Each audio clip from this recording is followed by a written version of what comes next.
안녕하십니까. 전주대학교 국어문화원에서 진행하는 도민인문학 강좌 춘향전 다시 보기입니다. 만나뵙게 돼서 반갑습니다. 우리가 그동안에 춘향전 혹은 춘향가라고 하는 것은 너무 많이 오랫동안 이야기가 되어왔고, 그리고 사람들 간에 계속적으로 재탄생하고 다시 만들고 애니메이션, 요즘은 웹툰으로까지 제작이 되면서 모르는 사람이 거의 없을 정도라고 알고 있습니다.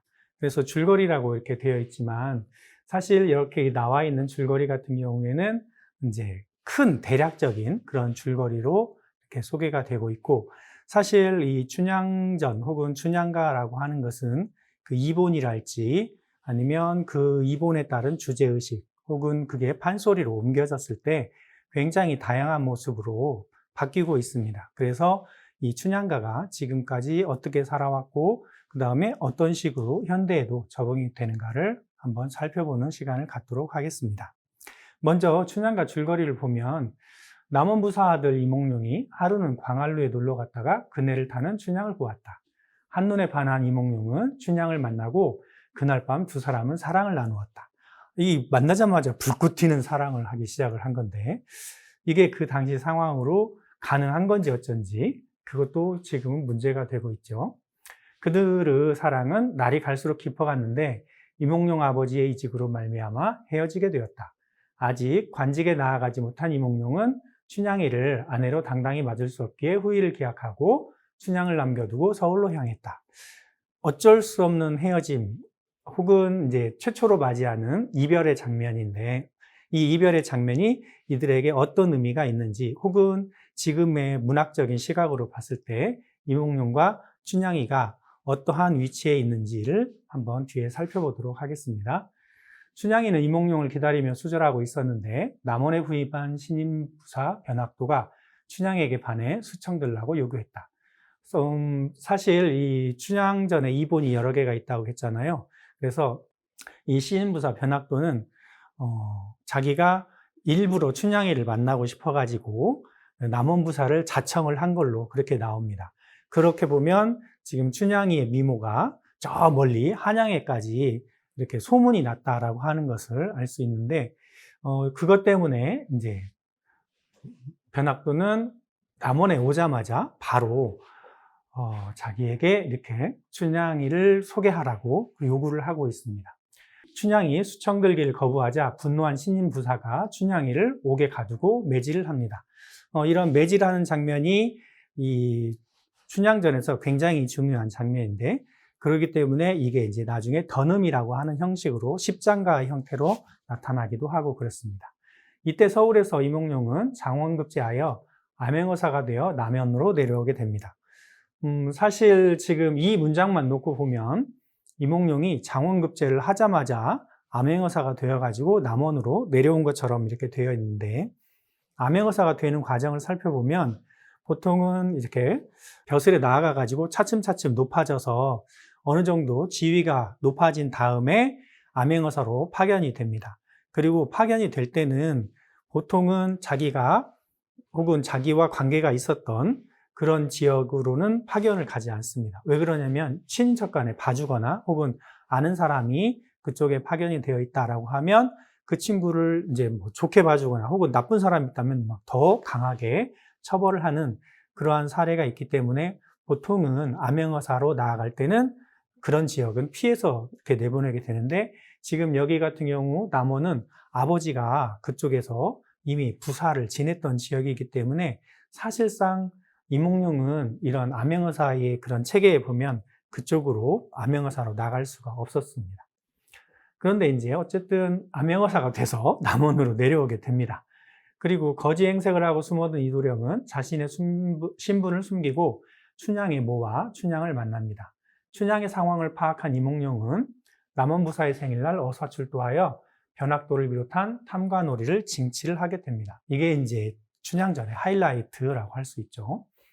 어사는 얼굴을 가린 채 춘향의 정절을 떠보나 춘향의 굳은 결심은 변함이 없었다. 결국 춘향과 이도령은 반갑게 재회하고 서울로 함께 가서 행복하게 잘 살았다. 이게 이제 일반적으로 알려진 춘향전이라고 할 수 있습니다. 그런데 여기 마지막 부분에서도 그렇지, 춘향과 이도령이 반갑게 제외했다고 바로 서울로 갈 수가 없습니다. 이몽룡은 암행어사라고 하는 직분을 받고 내려왔기 때문에 계속해서 더 쪽 전남 지역까지 계속 순행을 한 다음에 그리고 올라가는 그런 내용으로 이루어져 있습니다. 그렇다면은 우리는 왜 이렇게 춘향 이야기에 열광하는가, 혹은 춘향 이야기가 지금까지 어떻게 살아오게 되었는가라고 하는 것을 한번 살펴보도록 하겠습니다. 춘향전이라고 이렇게 이름이 알려진 것은 알려진 것만 약 100여 종 이상이 된다고 합니다. 물론 이제 거기에는 꼭 춘향전 혹은 춘향가 그렇게 이름만 붙어 있는 게 아니고 남원고사라고 이름이 붙어 있는 거랄지, 아니면 무슨 신원소라랄지 이런 식으로 춘향전과 관계가 있는 그런 것들을 한꺼번에 다 모았을 때 약 100여 종 이상의 춘향전이 있다고 합니다. 그리고 이제 가장 많이 알려진 걸로는 우판본으로 경판본 춘향전이 있습니다. 그리고 완판본 춘향전, 그 완판본 춘향전은 연려춘향수절가라고 하는 이름으로 불리고 있죠. 그리고 분량도 훨씬 더 많습니다. 여기서 말하는 경판본, 완판본이라고 하는 말은, 경판이라고 하는 건 서울 지역에서 발간이 된 목판을 이야기하고, 완판이라고 하는 건 전주 혹은 전라북도 지역에서 발간이 된 판본을 말합니다. 그리고 필사본이라고 하는 것은 옛날에는 책이 그렇게 많지 않았기 때문에 사람들이 서로 어떤 책이, 좋은 책이 들어왔다라고 하면 그 책을 빌려서 처음부터 끝까지 다 손으로 썼습니다. 그런 걸 이제 업으로 삼는 사람이 이제 새 책, 이런 책을 빌려주는 그런 곳이 있고, 옛날에 그 차태현이가 주인공을 맡았던 바람과 함께 사라지다라고 하는 영화가 있었는데, 그 바람과 함께 사라지다의 첫 장면하고 마지막 장면에서 나오는 부분에 이 새책점이 나오고 있습니다. 그렇게 손으로 쓴 것을 우리가 필사본이라고 하는데, 고려대 소장본이 가장 유명하다고 합니다. 그리고 이 춘향전 혹은 춘향가는 현대에 와서도 끊임없이 다시 재제작되고 혹은 재창작이 되는 그 원천 소스를 제공하는 그러한 역할을 하고 있습니다. 영화로 보자면 일제강점기에 1923년에 조총고주라고 하는 일본 사람이 흑백 영화로 가장 먼저 만든 영화가 춘향전이라고 합니다.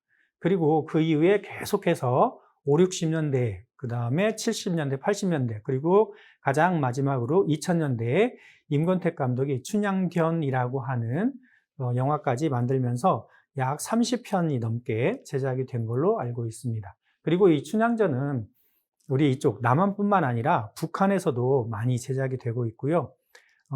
이제 최근에는 영화를 넘어서 드라마나 만화, 그 다음에 애니메이션으로도 제작이 되고 있고, 전 세계에 가장 먼저 번역이 된 한국 문학 작품으로 춘향전이 소개되고 있기도 합니다.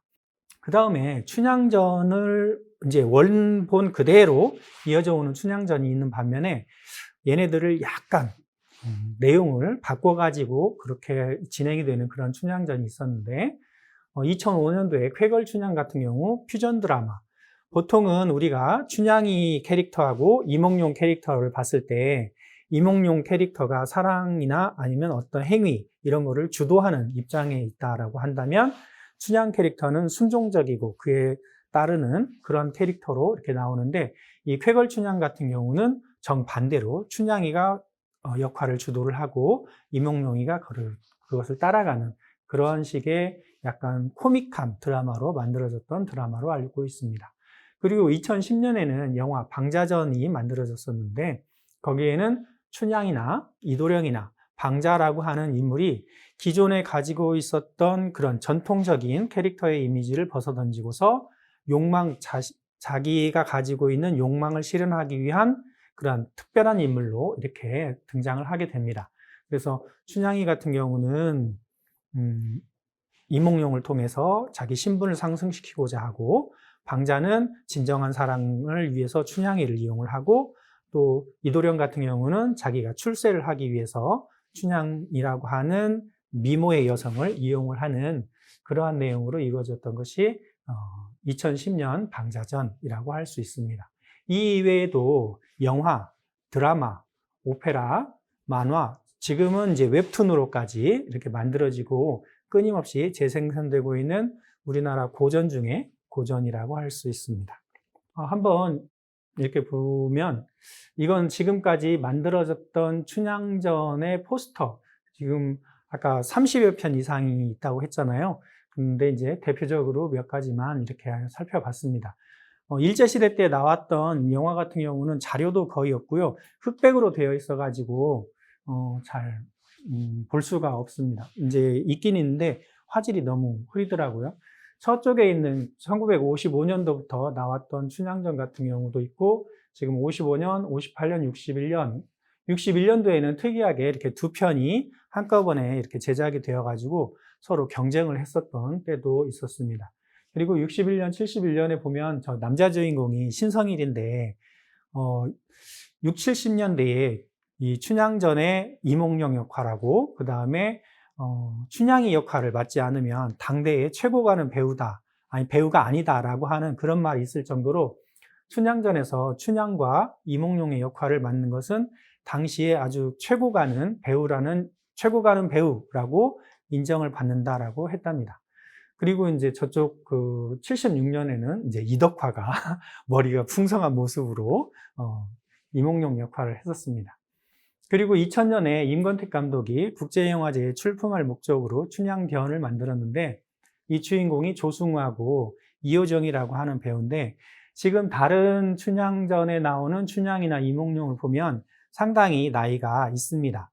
근데 춘향전에 보면 춘향이와 이몽룡의 나이가 16세로 나오는데, 실제로 조승우하고 이효정이 그 나이에 가장 근접한 배우라고 합니다. 지금 이효정 같은 경우 이때가 고등학생이었대요. 근데 이 임권택 감독이 이제 춘향전의 그런 사실성 혹은 한국 영화의 예술성 이런 것들 때문에 옷을 좀 이렇게 벗겨가지고 그때 어떻게 여고생을 이렇게 누드로 촬영을 하느냐라고 해서 좀 이렇게 문제가 되기도 했었습니다. 그 다음에 이제 이쪽에는 2005년도에 제작이 된 쾌걸춘향 있는데, 이 쾌걸춘향이 남원에서 이렇게 촬영을 많이 하면서, 남원에 가면 이제 세트장 뭐 이런 것들이 전에는 있었습니다. 그리고 이제 조금 그 결이 다른 그러한 춘향전 같은 경우가 있는데, 저쪽에 이제 탈선 춘향전 같은 경우 60년도 혹은 63년도에 두 번씩 제작이 되었던, 근데 저 탈선 춘향전 같은 경우는 이제 약간 코믹하게 그렇게 만들어진 춘향전이고요. 그 다음에 영화로보다는 연극으로 지금도 더 이렇게 호응을 많이 받고 있더라고요. 보통 우리가 춘향전 이렇게 얘기를 하면은 굉장히 그러한 유교적 이념이 바탕이 된 그런 걸로 이렇게 이야기하고 있는데, 저 탈선 춘향전 같은 경우는 좀 에로티시즘이 아주 강한 그러한 내용이 많이 들어 있습니다. 그리고 이제 중간에 한양에 온 성춘향 같은 경우는 보통 거의 대부분의 춘향전이 이몽룡과 춘향이가 만나서 잘 먹고 잘 살았다 이렇게 결론이 나는데, 지금 저 한양에 온 성춘향 같은 경우는 서울에 가서 춘향이가 어떻게 했느냐라고 하는 그 내용으로 이루어져 있습니다. 흔히 말하는 뒷얘기쯤에 해당이 되겠죠. 그래서 춘향이가 시집살이하고 뭐 정열 부인의 그 칭호를 받고 하는 그런 내용이 훨씬 더 많다고 합니다. 그리고 이제 아까 좀 전에 말했던 방자전이 있고요. 그 다음 이제 요거 같은 경우는 오페라로 제작이 되어서 중국, 그 다음에 미국, 유럽 이런 데에 이렇게 공연이 된 그런 춘향전이라고 할 수 있습니다. 그 다음 저쪽에 신암행어사라고 그렇게 되어 있는 만화는 2001년도에서 2007년도까지 제작이 되어가지고, 저 만화를 그린 사람이 처음에 우리나라에서 이게 만화가 좀 인기가 있었어요. 그러다가 한 2, 3년 있다가 갑자기 우리나라에서 만화가 안 나오고요. 얘네가 어디로 갔냐? 일본으로 가가지고, 일본은 그 만화 잡지가 굉장히 많잖아요. 그 만화 잡지에 연재를 계속 했었습니다. 그리고 나서 이제 저게 만화가 된 다음에 우리나라로 다시 와가지고 네이버의 웹툰에 제공이 됐었고요. 그리고 애니메이션으로도 만들어지고, 그 다음 게임으로도 만들어져 가지고 꽤나 히트친 그런 것이고, 그 다음에 이제 애니메이션으로도 만들었던 성춘향전 같은 경우 저 애니메이션을 만든 사람이 외국 사람인데 너무 재미없게 만들었는가 봐요. 그리고 춘향이나 이몽룡 얼굴을 봐도 우리나라 사람 같지가 좀 않습니다. 그러다 보니까 저것을 만들었는데 저 관람객 인원이 1000명이 채 안 됐다라고 그러더라고요. 그래서 완전히 폭망한 춘향전이 됐습니다. 그리고 이제 최종적으로 이쪽에 있는 책으로 된 춘향전 같은 경우 아까 우리나라에서 가장 먼저 외국으로 그 다음에 가장 많이 번역이 된 책이 춘향전이라고 했잖아요. 지금 여기 각국에 번역이 된 춘향전들을 모아놓은 것이 서초구 문화원에서 모아놓은 책들이 저기에 있습니다. 그러면 춘향전이 이렇게 시대를 넘어서 대중적 관심의 대상이 된 이유는 무엇일까? 보통 일반적으로 가장 많은 사람들의 관심을 끌고 사람들이 가장 좋아하는 장르가 로맨스라고 합니다. 이거는 영화뿐만 아니라 우리나라 가요만 보더라도요, 우리나라 가요의 거의 90% 이상이 사랑 이야기입니다. 근데 이제 거대한 범주에서 사랑 이야기라고 하지만 보통 이제 크게 나누면 사랑하기 이전, 사랑하는 중, 이별하는 이야기 이렇게 세 개로 나눌 수 있는데 이러한 사랑 이야기의 범주 속에 그 중에서도 위대한 사랑 이야기, 이게 위대하다, 여기에서 말하는 위대하다라고 하는 이야기는 보통은 죽을 만큼 괴로운 아니면 죽을 만큼 힘든 그러한 고충을 겪고 나서 이루는 사랑 이야기 아니면 인간이 가지고 있는 세속적인 욕망 이런 것들을 뛰어넘는 그러한 이야기를 위대한 사랑 이야기라고 그렇게 이야기를 하겠죠. 트리스탄과 이졸데랄지, 로미오와 줄리엣이랄지, 영국왕 에드워드 8세와 심프슨 부인의 사랑 이야기랄지, 혹은 여기에 쓰진 않았지만 이제 우리나라에서 이수일과 심순의 이런 거랄지, 이런 어쨌든 여기 트리스탄과 이졸데 같은 경우는 종족, 그 다음에 로미오와 줄리엣 같은 경우는 원수의 가문, 그 다음에 영국왕 에드워드 8세 같은 경우는 사랑을 위해서 왕위를 벌인 그러한 사랑 이야기라고 하는 것 때문에 이제 사람들이 거기에 심취를 하게 되고 그 이야기를 두고두고 이렇게 말을 하게 되는 거죠. 지금 로미오와 줄리엣처럼 저렇게 가문의, 원수 가문의 이야기 같은 경우는 이게 이제 이탈리아로 가면 마피아 집단 간의 그런 것이 되고, 그 다음에 미국이나 이런 데로 가면 이제 두 갱 집단 그런 것들로 이렇게 이야기가 자꾸 변주가 되면서 계속해서 새로 제작이 되고 있는 혹은 새로운 형태로 만들어지고 있는 그런 원천 소스라고 할 수 있습니다. 이처럼 신화가 된 사랑은 늘 그 당시에 맞는 새로운 모습으로 재탄생하게 됩니다. 그래서 이러한 고전이 가지고 있는 힘이라고 하는 것은 어느 시대, 어느 장소에나 그 사람들의 마음을 파고들 수 있는 어떠한 주제 혹은 이야기거리가 있다라고 하는 것이죠. 그래서 살펴보면 춘향전에는 이렇게 굉장히 다양한 주제의식이 있는데 여태 지금까지 가장 많이 이야기되고 있는 춘향전의 주제의식은 연려라는 것입니다. 그래서 연려춘향 혹은 불경 이부, 연려는 남편을 바꾸지 않는다라고 하는 불경 이부 정신, 그게 표면적인 주제라고 이렇게 되어 있습니다. 그런데 이제 최근에 와서는 이면적인 주제 혹은 이렇게 밑으로 가라앉은 혹은 색다른 시각으로 바라본 그런 이면적 주제라고 하는 것이 있어서 신분 갈등을 통한 인간해방 사상이라고 하는 것을 이야기하고 있습니다. 여기서 신분 갈등이라고 하는 것은 이몽룡이라고 하는 양반 신분의 인물과 기생 출신이라고 하는 춘향이의 두 사람이 가지고 있는 신분적인 차이를 이야기하는 거겠죠. 그 다음에 봉건사회의 기성도덕을 깨트리고 남녀 간의 자유연애 사상을 이야기한 것이다 라고 이렇게 얘기하는데, 봉건사회의 기성도덕이라고 하는 것은 남녀 간의 만남이라고 하는 것은 엄격한 법적인 절차나 그런 것을 거쳐야 된다라고 하는 거죠.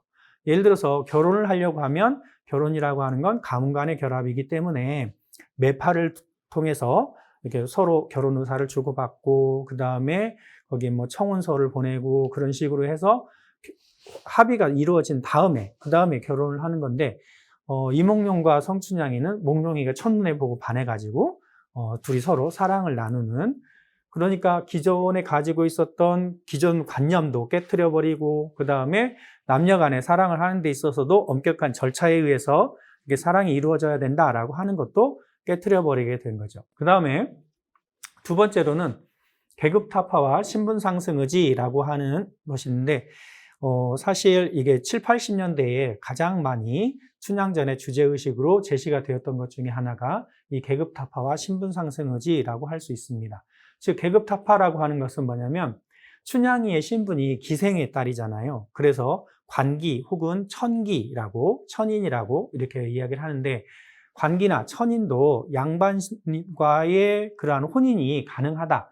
그를 통해서 신분 상승을 이룰 수 있다라고 하는 것이 있는데, 이러한 신분 상승의 의지를 구체적으로 보여주는 장면이 뭐냐면, 춘향이하고 이몽룡이가 서로 이렇게 만난 다음에 서울로 올라가잖아요. 그래서 이몽룡이가 서울로 올라갔을 때 이제 어쨌든 임금 앞에 가가지고 소위 말하는 암행어사 그 결과 보고를 이야기하는데, 그에 따라서 춘향이한테 정열부인이라고 하는 칭호를 내려줍니다. 그런 것들 때문에 이 신분 상승의 의지라고 하는 말이 나오죠.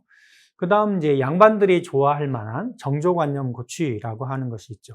이게 유교적인 사회에서 외적으로 가장 많이 드러나는 게 예라고 하는 건데, 이 예라고 하는 것은 상하관념으로 구분이 됩니다. 그래서 그 상이라고 하는 그 윗부분에는 임금이 있고 스승이 있고 아버지가 있고, 그래서 군신, 부자, 부부 이런 식으로 나뉘게 되는 거죠. 그러니까 윗사람, 아랫사람으로서 윗사람에게 충성하는 것이 나라에서는 임금에게 하는 것이 되고, 집안에서는 남편에게 혹은 아버지에게 하는 것이 되는 거죠. 이러한 정조관념 고취라고 하는 것은 유교적 이념을 가장 잘 드러내는 하나의 사건, 행위라고 할 수 있습니다. 그 다음 이제 최근에 나오는 것 중에 인간의 존엄성과 인권 옹호라고 하는 그러한 주제의식이 있는데, 이거 같은 경우는 이제 좀 더, 아직까지는 좀 더 살펴봐야 되는 그런 주제라고 할 수 있습니다. 그 다음 탐관오리에 대한 서민의 저항과 위정자의 반성을 촉구한다라고 하는 것도 역시 수용자 입장에서 다루어지고 있는 주제의식이라고 할 수 있습니다. 이러한 춘향가 혹은 춘향전이라고 하는 것은 창자, 이 노래를 하고 이야기를 하는 그런 사람에 의해서 다소 윤색이 되고 상황에 따라 가감이 되기도 한다라고 하는데, 예를 들어서 춘향전이 지금 완창을 하려면 보통 한 8시간 정도를 한다고 합니다. 그러면 예를 들어서 환갑잔치에 와갖고 노래 좀 해주세요라고 하면 많아야 1시간일 텐데, 그럼 8시간을 다 어떻게 하냐라고 하는 거죠. 그래서 어떤 부분 아니면 어떤 장면 이런 것들을 골라서 하게 됩니다. 그렇게 골라서 하게 되는 이 부분을 이야기할 때 그 자리나 혹은 그 상황에 맞게 어떤 때는 늘려 부르기도 하고, 어떤 때는 줄여 부르기도 하고, 어떤 때는 그 사람 이름을 넣어서 불러주기도 하고, 그래서 이 창자에 의해서 상황이나 장소에 맞게 약간씩 가감이 되기도 한다라고 하는 거죠. 이렇게 가감이 되는 요소가 많아지고 굳어지게 되면 그게 소위 말하는 던음이 되는 겁니다. 자, 그러면 이런 판소리는 언제부터 나타나게 됐냐? 1754년에 만화제 유진환이라고 하는 분이 호남 지방을 쭉 한번 돌아보고 나서 와가지고 이제 시를 하나를 썼는데, 그게 이제 춘향가 209라고 합니다. 209라고 하면 7원 장시고 2800자나 되는 굉장히 장편 한시인데요. 거기에서 판소리를 이제 자기가 들은 판소리 내용을 요약을 해가지고 이렇게 한시로 적어놨습니다. 이걸 보면은 영조 30년대에 이미 춘향가가 호남 지방에서는 널리 불렸다라고 하는 것을 알 수가 있습니다. 그래서 18세기에는 이미 춘향가, 흥보가, 심청가, 수궁가 등이 이렇게 나왔었고, 그 다음에 이게 이제 판소리가 이 조선 말기에 확 일어났다가 이제 구한말이나 일제 시기에 오면 굉장히 쇠퇴하게 됩니다. 이러한 판소리의 그런 서사적인 이런 것을 가장 잘 보여주는 그러한 영화로는 서편제가 있습니다. 서편제를 보면은 거기 판소리의 예술성, 판소리 예인들의 삶, 그 다음에 판소리가 부흥했다가 이렇게 쇠퇴해가는 그 과정을 좀 재밌게 잘 보여주고 있습니다. 그 다음에 이제 판소리가 가지고 있는 공연예술적 특징이라고 하는 것은 광대 1인극이라고 하는 거죠. 서술자의 역할도 하고 극중인물이나 내포작가의 역할도 하는 만능 엔터테이너라고 할 수 있습니다. 그래서 이러한 판소리라고 하는 것이 1인극임에도 불구하고 여러 사람에게 인기가 있고 그 다음에 지금까지 살아남을 수 있었던 이유 중에 하나는 노래를 했다가 이야기를 했다가 그 다음에 긴장을 시켜주고 이완을 시켜주고 그다음 비극, 희극 이런 것들이 교차적으로 계속 진행이 되면서 사람들이 질리지 않게 혹은 사람들의 흥미를 이끌어낼 수 있는 그러한 요소가 있어서 이야기가 역동적으로 진행이 되는 그러한 측면 때문에 이게 그 판소리가 살아남을 수 있었다라고 합니다. 그리고 인기가 많고 흥미로운 대목은 나중에 이제 독립적으로 던음으로 확장이 되어서 이제 뭐 목푸는 허두가 뭐 이런 식으로 이렇게 따로 확장이 되는 그런 성격도 가지고 있고 이 판소리가 가지고 있는 현장성, 그 다음에 그 역동성 이런 것이 계속해서 지금 형태로는 이제 마당놀이극까지 왔었는데 요즘은 이제 또 마당놀이가 약간 시들해지고 있는 그런 시기라고 보여집니다. 자, 그 다음 이런 판소리라고 하는 것은 청중과의 이야기와 광대 이런 것이 있어야 이 하나의 판이라고 하는 것이 구성이 된다고 하죠. 이때 모이는 청중은 대부분이 가난하고 힘없고 한미한 신분의 사람들이라고 하는 거죠. 이러한 사람들의 욕구를 충족시켜주는 것이 아까 말했던 이면적인 주제라고 하는 거죠. 그래서 이 판소리 소설의 주인공들 대부분이 시련과 역경을 딛고 일어나서 성공하는 그러한 캐릭터로 관객들에게 카타르시스를 줄 수 있는 그러한 인물들이라고 합니다. 사회적 대립관계에 있는 사람들의 갈등이 구체적으로 형상화한다는 점이 특징이고, 예를 들면 춘향이 관아에서 매를 맞고 협박을 당하면서도 당당히 맞서 싸워서 사랑을 쟁취하는 장면, 이러한 장면들이 관객들에게 카타르시스를 준다라고 합니다. 자, 그러면 다른 춘향전, 수궁가 뭐 이런 것들이 흥보가가 있음에도 불구하고 다른 그 판소리 것보다 춘향전이 재미있는 이유 이런 것들을 한번 살펴보겠습니다. 춘향전 같은 경우 춘향이가 미모도 있고요, 학식도 있고요, 용기를 갖춘 용기까지 있는 아주 매력적인 캐릭터라고 하는 거죠. 춘향이의 미모 뭐 이런 것들은 이제 잘 알 텐데 학식 같은 경우 이몽룡이가 춘향이 방을 처음 찾아가는 장면이 있는데 춘향의 방을 이렇게 휘둘러 보면 중국의 유명한 시인들의 작품, 그 다음에 그림 이런 것들이 사방벽에 이렇게 널려 있다라고 해서 춘향이 학식을 보여주는 장면이 있습니다. 그리고 또 춘향이하고 이몽룡이가 서로 노는 대목에서 서로 주고받는 말을 보면 춘향이가 이몽룡에게 결코 이렇게 학문적으로 밀리지 않는 그러한 장면을 보여주고 있습니다. 그리고 사랑에 목숨을 건 아주 긴 지난한 싸움을 보여주는 것도 역시 춘향전이 가지고 있는 그런 재미있는 요소 중에 하나라고 합니다. 그리고 약자의 승리가 주는 카타르시스가 이 싸움이 길면 길수록 훨씬 더 커지죠. 흥부전 같은 경우 이러한 약자의 승리가 주는 카타르시스가 그렇게 크지 않습니다. 왜 그러냐면 흥보가 거기에서 이렇게 매 맞고 뭐 이런 고생하고 하는 그러한 장면들이 상대적으로 굉장히 짧습니다. 그렇기 때문에 춘향전하고 흥부하고 비교를 해봤을 때 이러한 승리가 주는 카타르시스는 춘향전이 굉장히 크고 높다고 할 수 있습니다. 그 다음에 서사가 가지고 있는 기승전결의 구조가 다른 작품에 비해서 잘 짜여져 있다고 합니다. 우리가 판소리 문학이 적층 문학이라고 하거든요. 여러 가지 많은 이야기들이 쌓여가지고 하나의 서사 구조를 갖추게 되는데 그 서사 구조를 갖추는 것이 어떤 부분은 많고 어떤 부분은 아주 소략하게 되고 그래서 이게 이제 좀 균등하게 배부가 되지 않는 그러한 측면이 조금 있는데 춘향전 같은 경우 많은 내용들이 삽화가 이렇게 끼어들어가면서 이러한 기승전결의 구조가 다른 작품에 비해서 완결된 그러한 측면이 강하다고 합니다.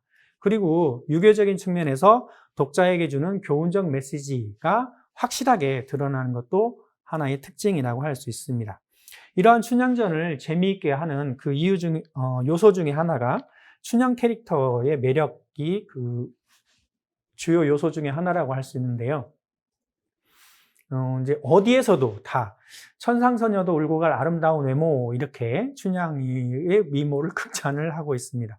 물론 이제 그 춘향전의 그 근원설화에는 춘향이 미모가 아주 추녀로 나오는 박색 춘향도 있기는 한데, 거의 대부분의 작품에서는 이몽룡이 첫눈에 보고 반할 정도로 예쁜 춘향으로 그려지고 있습니다.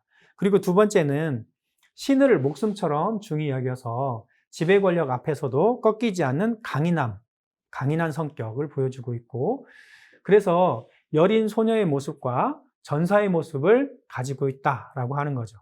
그리고 성적 판타지를 충족시키는 요부와 현부의 모습이 공존하는 그러한 특성을 보이는 것이 춘향이 캐릭터가 가지고 있는 아주 재밌는 요소라고 할 수 있습니다.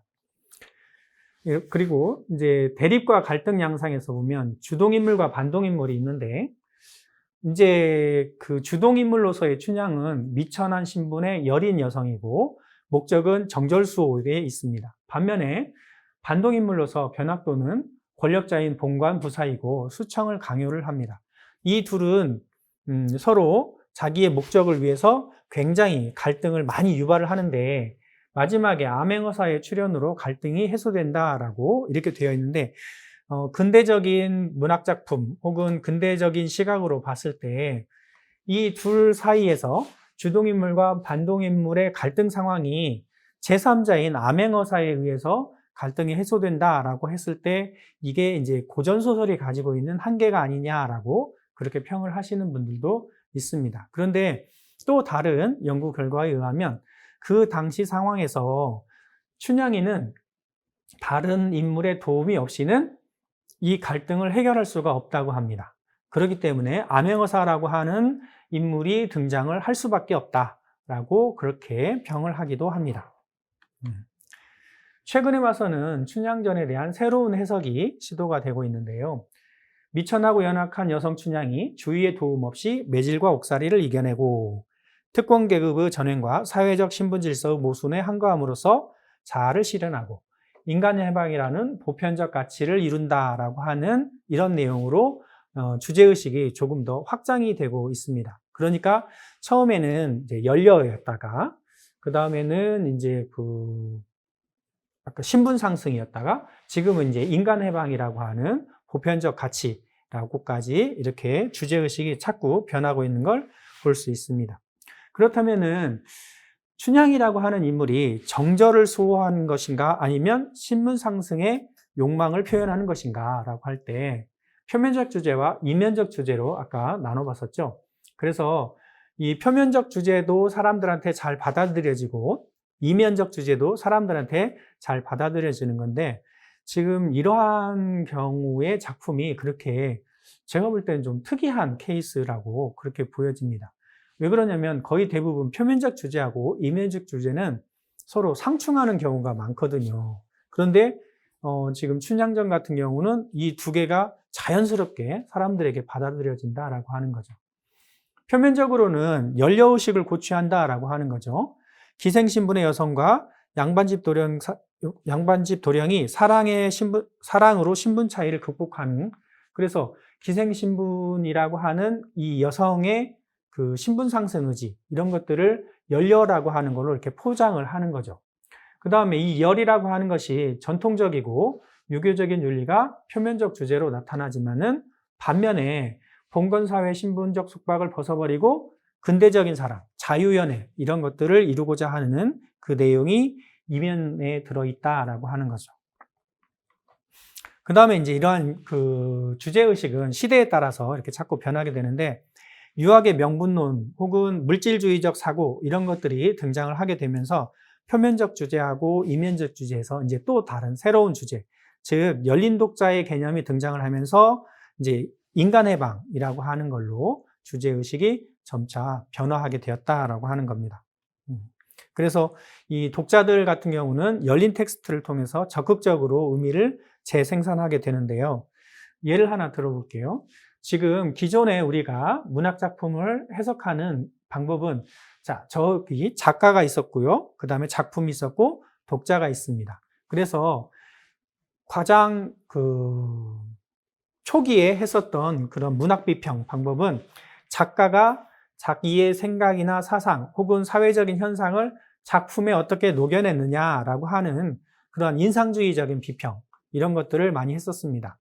그러다가 이제 리얼리즘, 사실주의 이런 거, 그런 것들이 등장을 하게 되면서 이제 작품만 놓고 보자라고 하는, 그래서 작가나 독자는 상관을 하지 않는 그러한 형태. 그래서 작품 속의 화자가 어떻고, 청자가 어떻고, 캐릭터가 어떻고, 이런 것들, 그런 내용만 다루다 보니까 이제 작품과 사회와의 관계를 논하는 그러한 사회가죠. 그래서 이제 사회주의 리얼리즘 이런 것들이 등장을 하고, 그 다음에 이제 최근에는 그 작품을 독자가 어떻게 받아들이느냐라고 하는 그러한 내용으로 이야기가 이제 점점 전환이 되고 있습니다. 그래서 수용미학의 개념으로 페미니즘이랄지, 그 다음에 탈식민주의 이런 것들이 등장을 하게 되죠.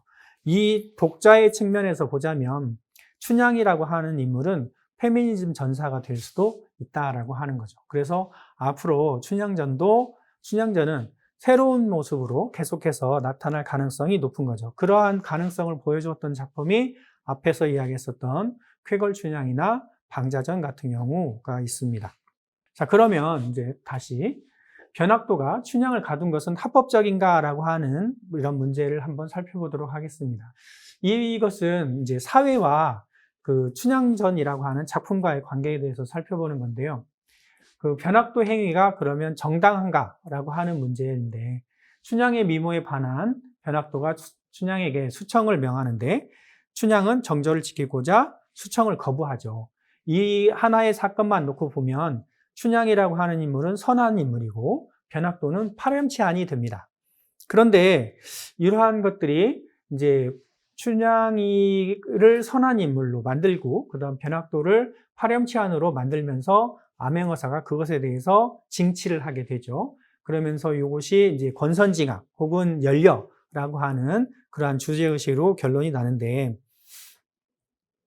그렇다면은 변학도가 정말 잘못한 것인가 라고 하는 것이 되는 거죠. 자, 먼저 춘향의 신분 때문에 여기를 하나 살펴볼 게 있습니다. 관기 월매의 소생인 춘향은 양인이 아니고 천인인 관기 신분이라고 하는 거죠. 조선시대의 그 법에 따르면 천인과 결혼을 해가지고 낳은 소생은 천인이 됩니다. 그러니까 월매가 관기 신분이기 때문에 월매가 낳은 자식은 역시 그냥 관기가 되는 거죠. 그런데 본관 부사가 천인인 춘향에게 수청을 요구하는 것은 그 당시의 관례로 보면은 불법도 아니고 겁탈도 아니다라고 그렇게 얘기를 합니다. 그런데 요것에 대해서 그러면 그 당시 사회하고 작품하고 충돌이 일어나잖아요. 그렇기 때문에 이본에 따라서는 춘향이의 신분 변화가 일어나게 됩니다.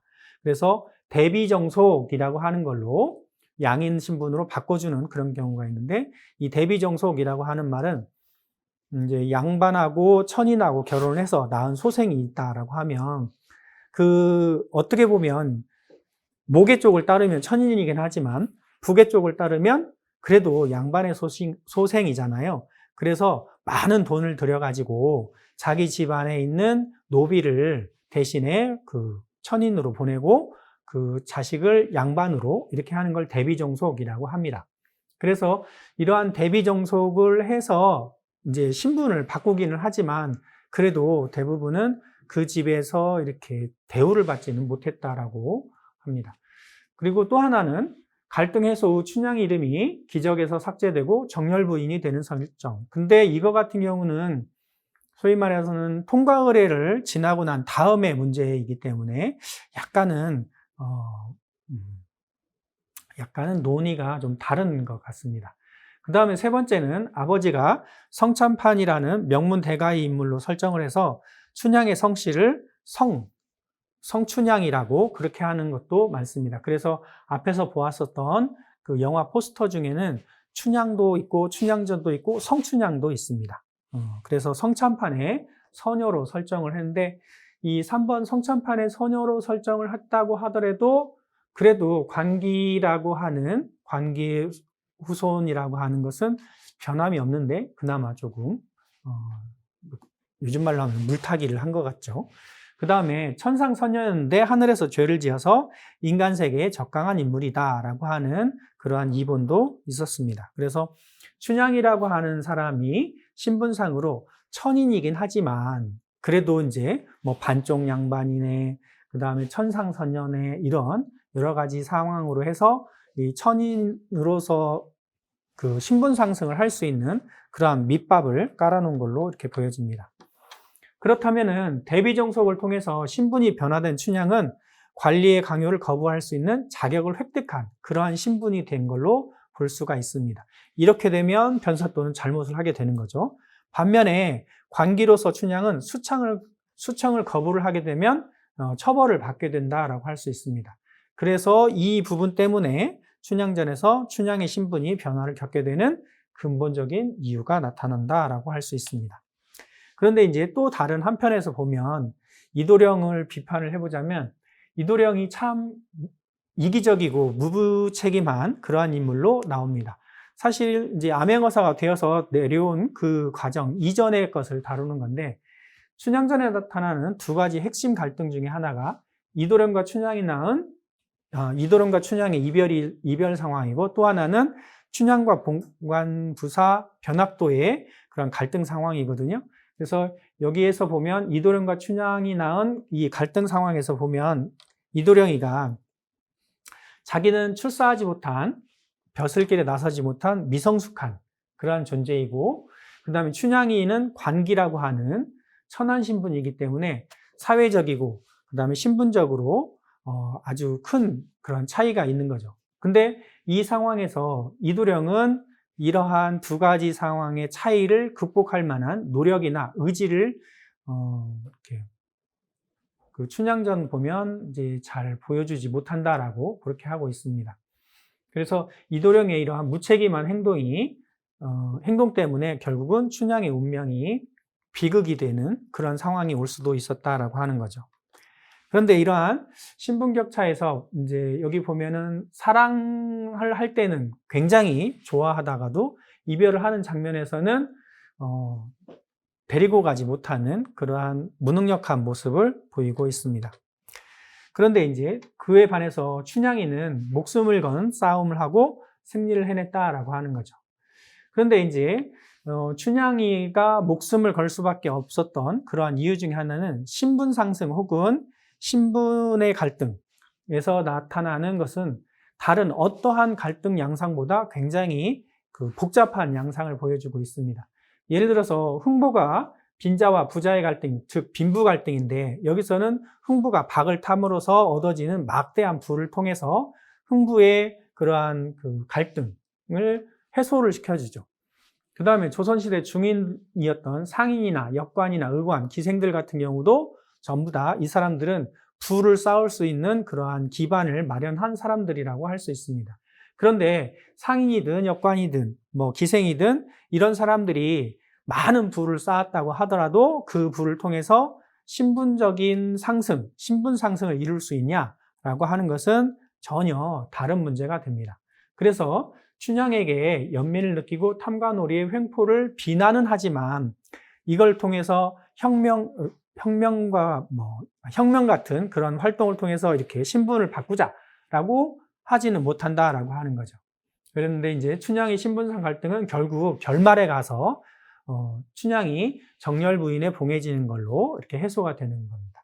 그렇다면은 이 춘향전 같은 경우 춘향의 핵심 사건이라고 할 수 있는 것은 춘향의 수절이 핵심 사건이라고 할 수 있습니다. 그런데 이제 여기서 하나 볼 수 있는 것이 춘향전에 나타나는 통과의례라고 하는 게 있는데 이러한 통과의례는 어떠한 변화의 국면을 맞은 상황에서 존재론적인 변화를 통해 치러지는 의식을 말합니다. 그래서 이러한 주인공은 존재론적인 변화를 통해서 미성숙한 존재에서 성숙한 존재로 변화하게 된다라고 하는 거죠. 즉 분리, 전이, 통합의 단계를 거쳐서 새로운 존재가 되는 건데 춘향의 경우에도 이러한 분리, 전이, 통합의 단계를 거칩니다. 과거 고전 소설이나 신화 속에 나타나는 것들의 흔적을 보면 단군 신화 같은 경우 웅녀는 동굴에 들어가게 되죠. 그 다음에 심청이는 인당수에 들어가게 됩니다.